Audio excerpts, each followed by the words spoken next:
Papa, par exemple, sort les moutons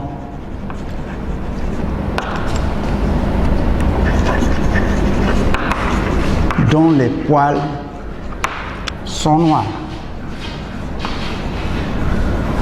Voilà. Alors, la première chose à faire quand nous avons une phrase, on vous demande d'analyser, c'est de souligner les verbes d'abord. Donc, je souligne les verbes. Nous avons sort, hein, et nous avons sont, ici, qui sont sont. Nous avons deux propositions. Ensuite, on encadre les mots de liaison, c'est-à-dire, ici, nous avons le pronom relatif dont. Ensuite, nous mettons un trait ondulé sous la proposition subordonnée. Voilà. Et maintenant, on a nos deux propositions. Nous savons que papa sort les moutons devient la proposition principale parce que c'est le moteur principal. Dont les poils sont noirs, n'est-ce pas? Proposition subordonnée relative parce qu'elle est introduite par dont. Proposition subordonnée relative, n'est-ce pas? Proposition subordonnée relative, n'est-ce pas? Donc complément, hein, de l'antécédent, hein, complément de l'antécédent. Donc complet de l'antécédent, mouton.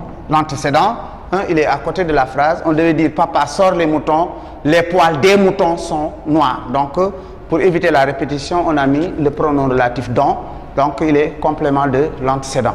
Donc voilà, n'est-ce pas, les seules difficultés que nous avons pour les propositions subordonnées relatives.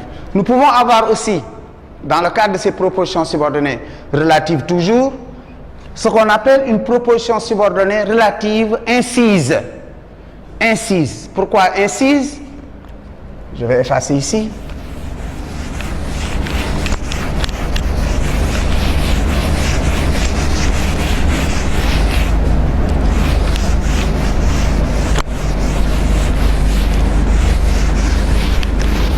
Voilà. Alors, je mets les oiseaux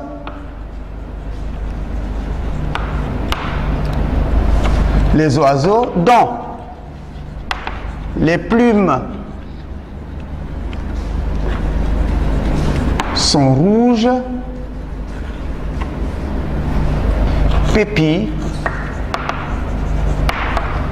dans les arbres.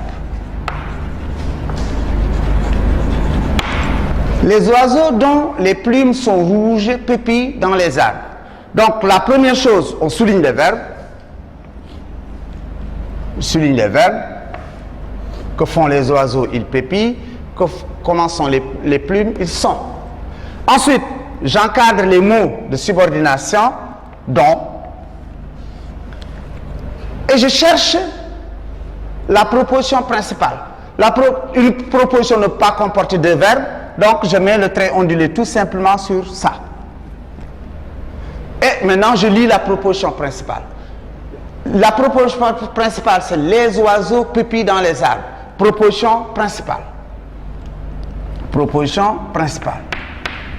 Mais cette proposition subordonnée relative est à l'intérieur de la proposition principale. C'est-à-dire, il y a une première partie de la proposition principale qui est mise au début de la phrase, et la deuxième partie de la proposition principale se trouve à la fin de la phrase.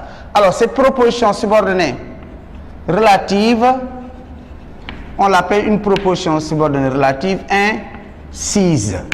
C'est-à-dire elle est incluse à l'intérieur, n'est-ce pas, de la proposition de la phrase. Donc, les oiseaux, la première partie de la proposition principale, pépient dans les arbres, proposition principale, et maintenant, dont les plumes sont rouges, proposition subordonnée relative, incise, bien sûr, complément de l'antécédent, oiseau, l'antécédent qui est toujours collé au pronom relatif. Donc, voilà, en définitive, ce qu'on peut dire sur les propositions et la proposition subordonnée relative.